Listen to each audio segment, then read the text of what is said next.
season of good news.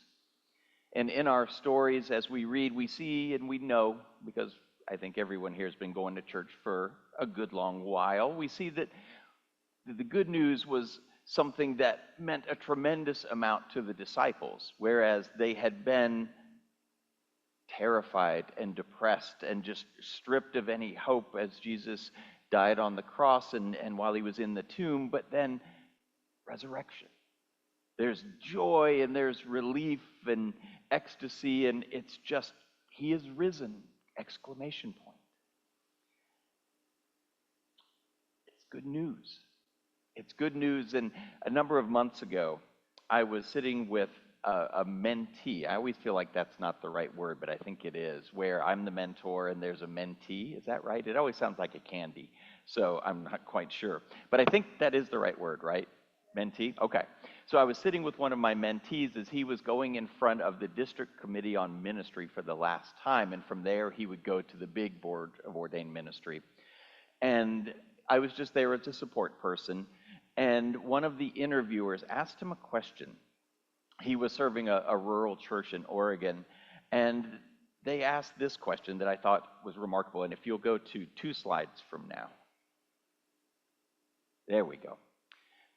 They said to him, "What does the good news look like for your faith community?" And I remember sitting there beside him, and I was like, dang, that's a good question. I'm going to hold on to that one, because it's a really good question. And so he had to stop for a minute and think about, what does the good news look like for this small rural faith community that I'm pastoring? And they said, well, what does the good news look like, not for the church community, but the community that your church is in? And again, I was like, dang, that's a good question. Those are really good questions. I think our job as a faith community with Christ as its center, with the risen Christ as its heart, is to ask this question, and then when we have an answer to that question, then to work to make it a reality. And so let's play in this sandbox for a minute. What does the good news look like for somebody that's lonely and isolated? Connection.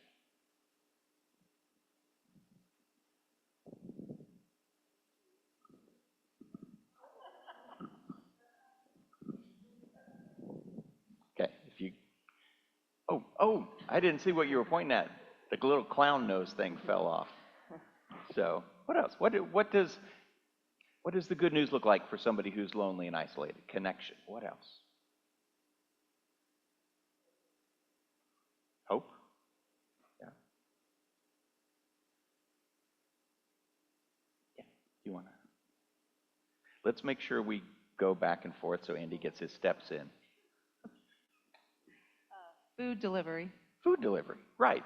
So specifics, yeah, food delivery, absolutely. I know when my parents were quite ill health and neither of them were driving much, the food delivery that they were getting was also social connection and relationship, things like that. I mean, as a church, we could do that, right? Diana, please.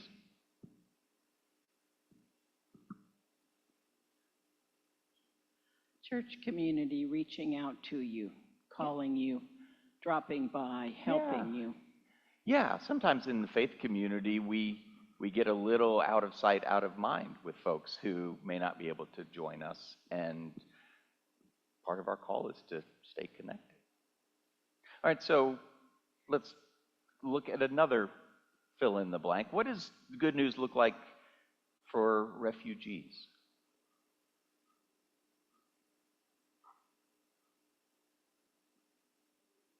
Safety, absolutely. What else? Welcome, yeah. That was loud, sorry. Welcome. Pardon? Support, what kind of support?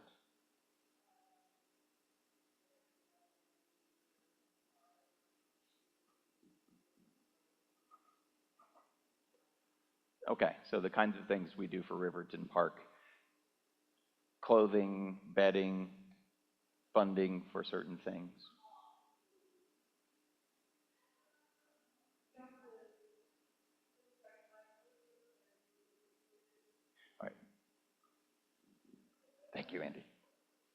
Say that again, Shirley.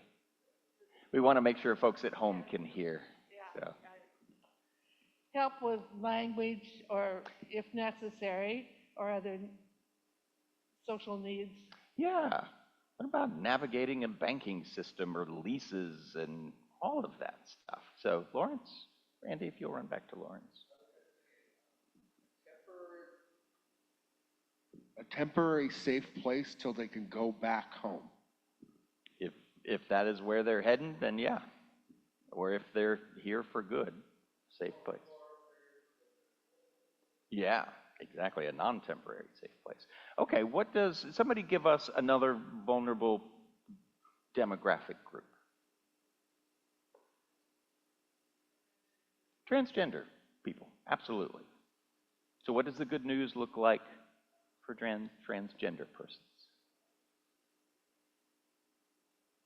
Acceptance. An attempt to not misgender them. Yeah, an attempt to not misgender. Do our best. Yeah, over here.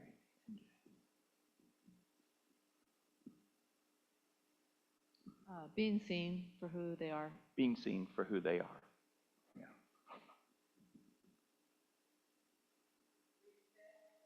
Respect. Yeah. Yeah. So when we ask this question, we start to see that, okay, we're good for now. Thank you. Thank you. We start to see that embodying the good news, being a part of the good news is not outside of the realm of possibility for us as a faith community, because I dare say everything that you listed is something that each one of us can do, right? There was nothing mentioned that excluded any one of us from being part of the good news for somebody else.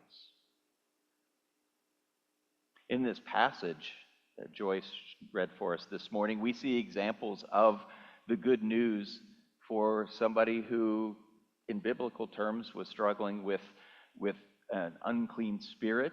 We would probably today say that person was likely mentally ill, had some mental health challenges. But not just that, in the next small passage, we had somebody with a bodily ill, with a fever.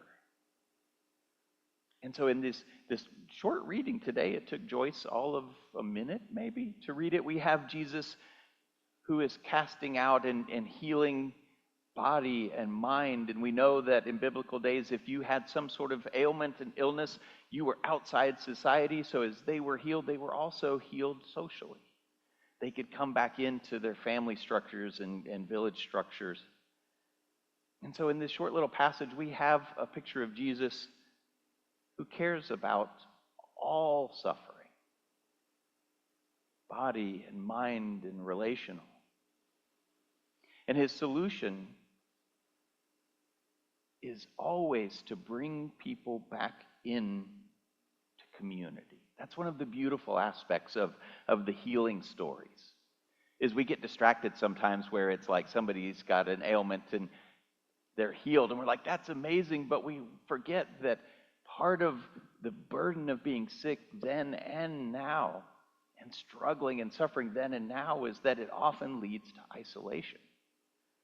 And it's great if your back is healed or your mind is healed or anything like that, but part of what makes us whole and healthy is this. Is precisely what Linda was talking about when Melissa listened. Is when we have brokenness, part of what heals us is each other. And love and compassion and patience. In today's passage, we have something really cool, and I'm a word geek. I love language. For if you're newer here today, bear with me. This is totally dorky, but I like it.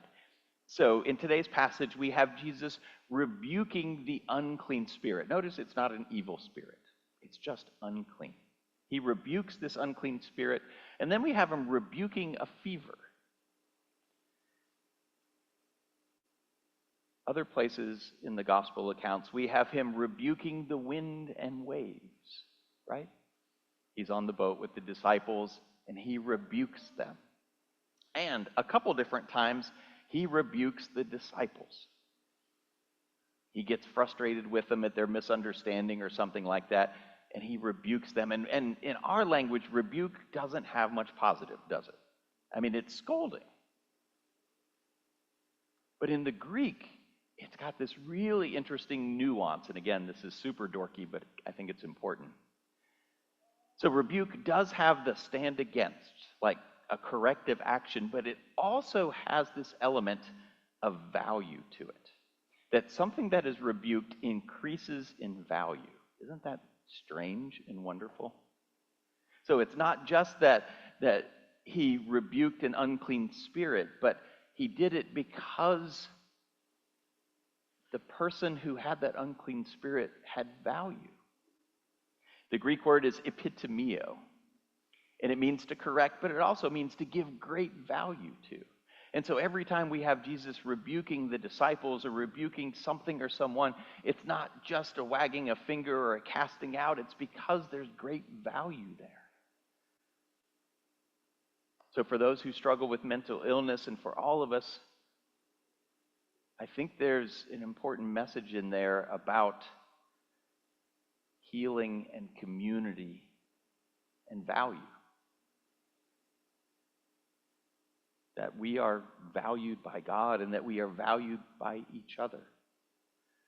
And I would echo what Linda said, that part of our call, if we want to embody hope, is to look at each person with great value. So for the next couple Sundays at least, we're going to be talking about mental health. And I want to make sure that it is not a taboo subject. And to do that, I want to be very transparent.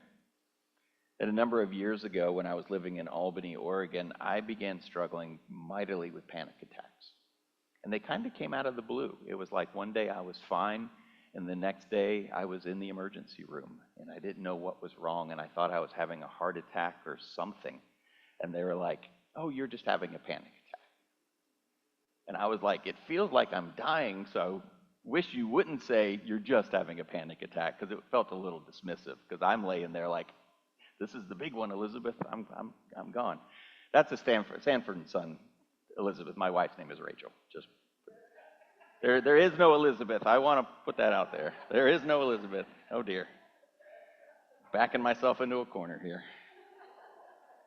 Don't can I have a panic attack, right? Oh, it's hot in here, isn't it? Oh my gosh. But it was a challenging time until I understood what was happening and got great help from primary care doctors and pharmacists and all of that stuff. I got to where I couldn't drive for a little bit. I was debilitated.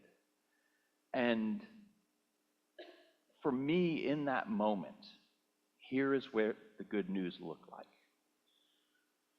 It looked like devotion and patience from those around me. From my wife, from church members and friends. It looked like hope. I had somebody, once I knew what it was, came along beside me and said, "You know what? I have that too. And it's awful, but it gets better." And the days that I didn't think I was going to get better, I would just clung to that message of they have been through it and it got better for them. And it does get better. Hope for me looked like getting to the right doctor and the right counselor, finding the right prescription. And there were people who were with me every step of the way. For me, the good news looked like hope, whereas the day before I had been hopeless. And so as we ask this question one more time, what does the good news look like for people who are struggling with mental health today?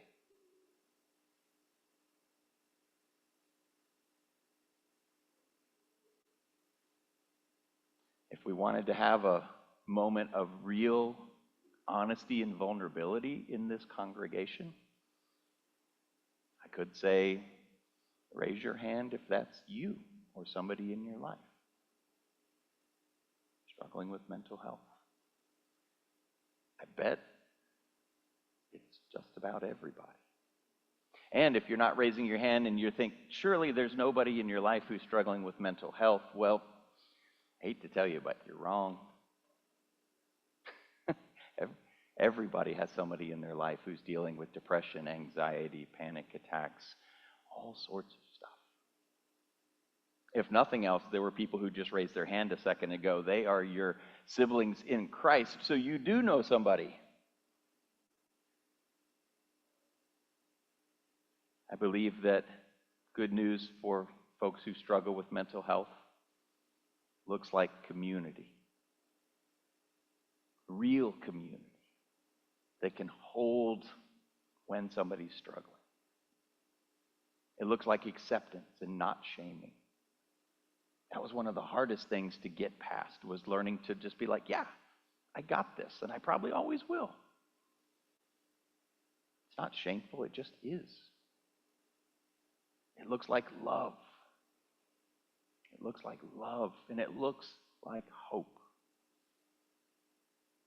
For me, the good news was God living and working through those around me. As God lives in us and as we live into this sacred covenant together, and remember, each of us has covenanted to support and love one another. That covenant is important. I want folks to know, if you're struggling with mental health today, or if one of your loved ones is, that there is reason to hope. There is reason to hope. You'll never walk alone. You'll never walk alone. And so for all of us, this is good news indeed. So join me in prayer.